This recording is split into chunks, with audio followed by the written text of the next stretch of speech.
స్తోత్రమేసయ్యా ప్రియమైన దేవుని బిడ్డలారా, క్రీస్తు నామములో మీ అందరికీ సమాధానం కలుగునుగాక.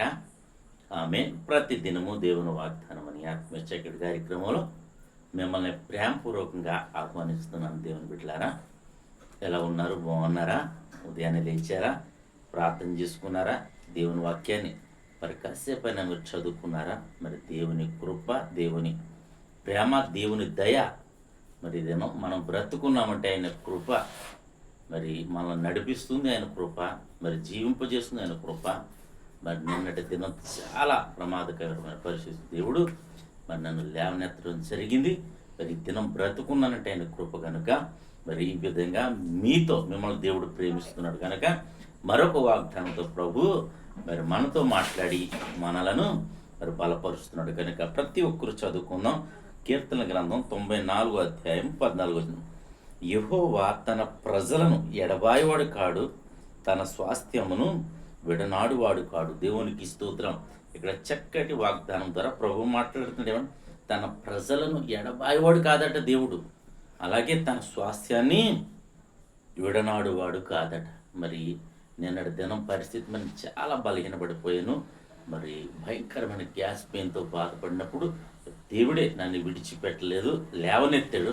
అలాగే ఈ దినం మరి ఏ పరిస్థితిలో మీరు ఉన్నారో నాకు తెలియదు, కానీ దేవుడు ఏమంటున్నాడంటే తన ప్రజలను విడనాడువాడు కాదు, ఎడబాయివాడు కాడు, నిత్యము తోడుండేవాడు అని వాగ్దానం చేస్తున్నాడు. కనుక మరి నీ వ్యాధులు, బాధలు, శోధనలు, అప్పులు, నిందలు, అవమానాలు, రకరకాలైన పరిస్థితులు ఒకవేళ నువ్వు ఎదుర్కొంటున్నావేమో, నీవు విడవబడ్డవాడిగా ఒకవేళ నువ్వు భావిస్తున్నావేమో, ఇక్కడ దేవుని వాక్యం ఏం సెలవిస్తుందంటే నిన్ను ఎడబాయను, నిన్ను విడువను అని వాగ్దానం చేస్తున్నాడు. కనుక ప్రతి ఒక్కరు ఈ వాగ్దానాన్ని బట్టి ధైర్యం తెచ్చుకొని విశ్వాసం ముందుకు సాగుతూ వాగ్దానాన్ని ఎత్తిపెట్టి ప్రార్థన చేద్దాం. దేవుడి మాటలు దీవించును గాక.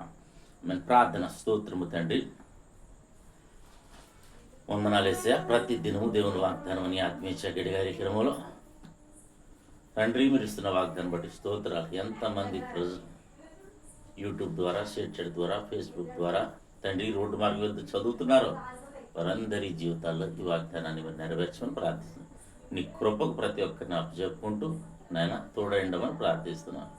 ఈ దినం ఎవరు ఏ సమస్యలు ఉన్నారో, నిందల్లో ఉన్నారు, అవమానాల్లో ఉన్నారు, పోరాటాలు ఉన్నారు, ఆయన రకరకాలైన పరిస్థితులు ఎదుర్కొంటున్నారు, వారందరినీ కనికరించండి, వారిని వెడబాయిను, విడువను అని వాగ్దానం చేసిన వాగ్దానం వారి జీవితాల్లో మీరు నెరవేర్చమని నీ కృపకు ప్రతి ఒక్కరిని అప్పచెప్పుకుంటూ, అలాగే ప్రభాయా ప్రదేశాల్లో, నేపాల్ ప్రాంతంలో నా తండ్రి నాయన వరదలు ప్రభ నన్ను ముంచెత్తుతుండగా ప్రజలు నాయన గల్లంతా ఉన్నట్లుగా, అనేక మంది చనిపోయినట్లుగా నేను వార్తలు వినిపిస్తూ ఉన్నాయి. ప్రభా ఏదేమైనా నీ కృప కాపుదల నీ ప్రజలకు అందించమని, నీ దయించమని ప్రార్థిస్తున్న. యుద్ధాలు గట్ట జరగకుండా నీ కాపుదల అంచమని తోడండమని.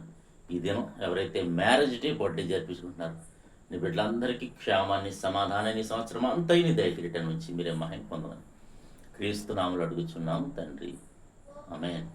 నేను నమ్ముతున్నాను ప్రియ దేవుని బిడ్డలారా, ప్రభు మరి మనందరినీ దర్శించి మరి కాచి కాపాడిన దాన్ని బట్టి ఆయన స్తుతించండి అని కనపరచండి. దేవుని కుటుంబాన్ని దీవించను గాక. ఆమేన్.